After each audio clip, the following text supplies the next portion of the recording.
ઓમ ગણેશાય નમઃ. ઓમ ગમ ગુરુવે નમઃ. ઓમ નમઃ શિવાય. આજે આપણે શ્રવણ કરીશું શિવપુરાણ વિદ્વેશ્વર સંહિતા અધ્યાય 12. મોક્ષદાયક પુણ્ય ક્ષેત્રોનું વર્ણન, કાલ વિશેષમાં વિભિન્ન નદીઓમાં સ્નાનના ઉત્તમ ફળનો નિર્દેશ અને તીર્થોમાં પાપ ન કરવાની ચેતવણી. સૂતજી બોલ્યા, હે વિદ્વાન અને બુદ્ધિશાળી મહર્ષિઓ, મોક્ષદાયક શિવ ક્ષેત્રોનું વર્ણન સાંભળો. તે પછી હું લોકરક્ષા માટે શિવ સંબંધી આગમોનું વર્ણન કરીશ. પર્વત, વન અને કાનન સાથે આ પૃથ્વીનો વિસ્તાર 50 કરોડ યોજન છે. ભગવાન શિવની આજ્ઞાથી પૃથ્વી સંપૂર્ણ જગતને ધારણ કરીને સ્થિત છે. ભગવાન શિવે ભૂતલ પર વિભિન્ન સ્થાનોમાં ત્યાંના નિવાસીઓને કૃપાપૂર્વક મોક્ષ આપવા માટે શિવ ક્ષેત્રનું નિર્માણ કર્યું છે. કેટલાક ક્ષેત્ર એવા છે જેમને દેવતાઓ તથા ઋષિઓએ પોતાનું નિવાસસ્થાન બનાવીને અનુગ્રહિત કર્યા છે. એટલા માટે એ ક્ષેત્રોમાં તીર્થત્વ પ્રગટ થઈ રહ્યું છે. તથા એવા બીજા પણ ઘણા તીર્થ ક્ષેત્રો છે જે લોકોની રક્ષા માટે સ્વયં પ્રાદુર્ભિત થયા છે. તીર્થ અને ક્ષેત્રમાં જઈને મનુષ્યએ સદા સ્નાન, દાન અને જપ વગેરે સત્કર્મ કરવા જોઈએ. જો ન કરે તો તે રોગ, દરિદ્રતા તથા મૂંગાપણું વગેરે દોષોનો ભાગી બને છે. જો માણસ આ ભારત વર્ષની અંદર મૃત્યુને પ્રાપ્ત થાય છે તો તે પોતાના પુણ્ય ફળથી બ્રહ્મલોકમાં વાસ કરીને પુણ્યક્ષય પછી પુનઃ મનુષ્ય યોનિમાં જ જન્મ લે છે.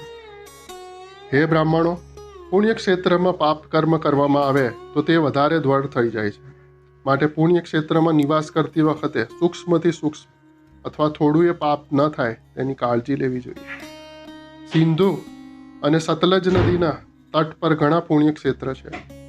સરસ્વતી નદી પરમ પવિત્ર 60 મુખવાળી કહેવાય છે, એટલે કે એની 60 ધારાઓ છે. વિદ્વાન પુરુષ સરસ્વતીની એ ધારાના તટ પર નિવાસ કરે તો ક્રમશઃ બ્રહ્મપદને પ્રાપ્ત કરી લે છે. હિમાલય પર્વતથી નીકળેલી પુણ્ય સલીલા ગંગાજી 100 મુખવાળી નદી છે. એના તટ પર કાશી, પ્રયાગ આદિ અનેક પુણ્યક્ષેત્ર છે. ત્યાં જ્યારે સૂર્ય મકર રાશિમાં હોય છે ત્યારે ગંગાની તટભૂમિ પહેલાથી જ અધિક પ્રશસ્ત અને પુણ્યદાયક થઈ જાય છે.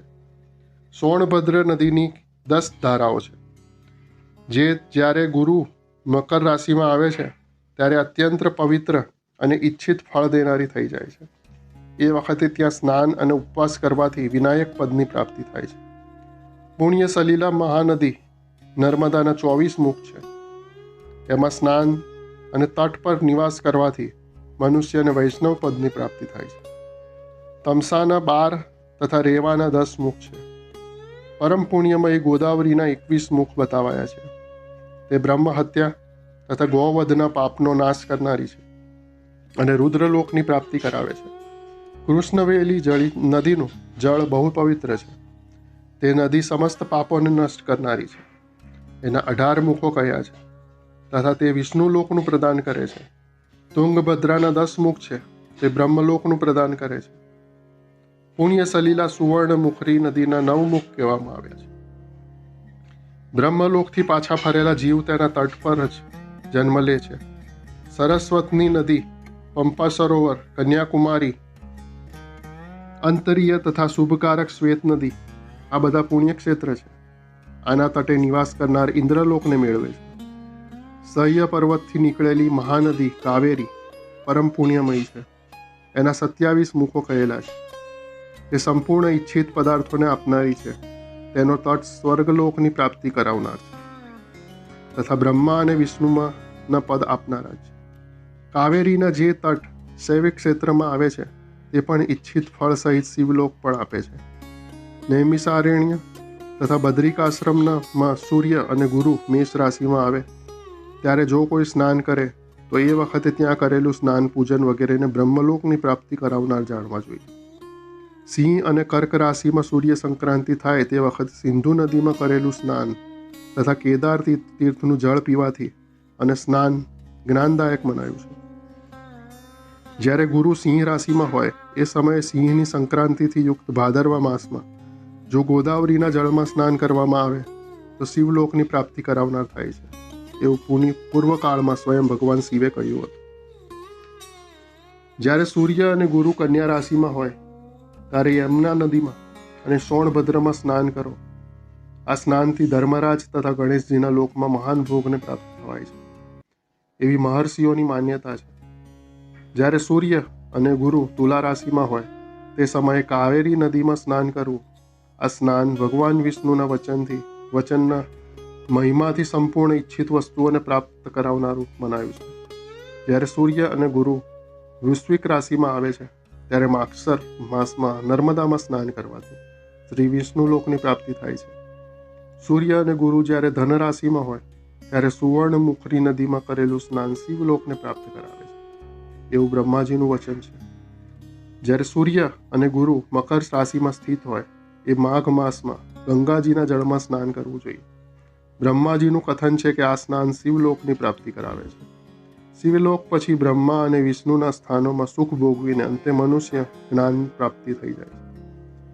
માઘ માસમાં તથા સૂર્ય જ્યારે કુંભ રાશિમાં હોય તેવામાં ફાગણ માસમાં ગંગાજીના તટ પર કરેલું શ્રાદ્ધ, પિંડદાન તથા તિલોતક દાન પિતા અને માતાના બંને કુળોના પિતરોની અનેક પેઢીઓનું ઉદ્ધારક માનવામાં આવે છે. સૂર્ય અને ગુરુ જ્યારે મીન રાશિમાં સ્થિત હોય ત્યારે કૃષ્ણવેલી નદીમાં કરેલા સ્નાનની ઋષિઓએ પ્રશંસા કરી છે. તે માસમાં પૂર્વોક્ત તીર્થોમાં કરેલા સ્નાન ઇન્દ્રપ્રદની પ્રાપ્તિ કરાવે છે.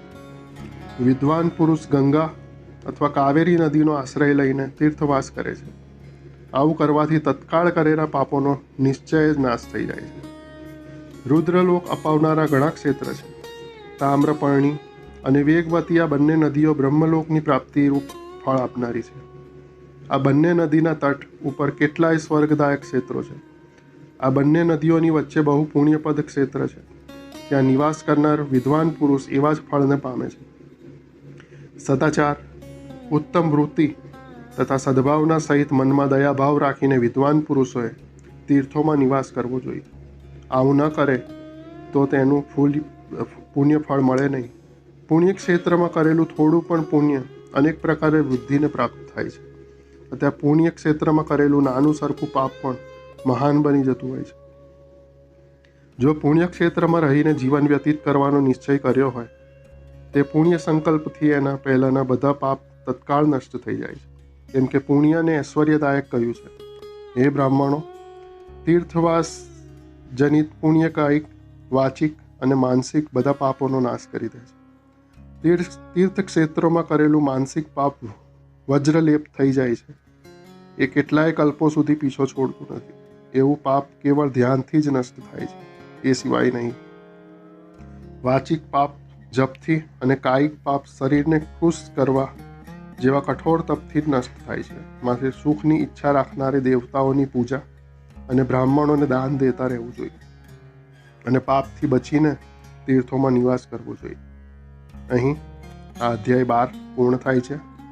ઓમ નમઃ શિવાય. શિવજી સદા સહાય.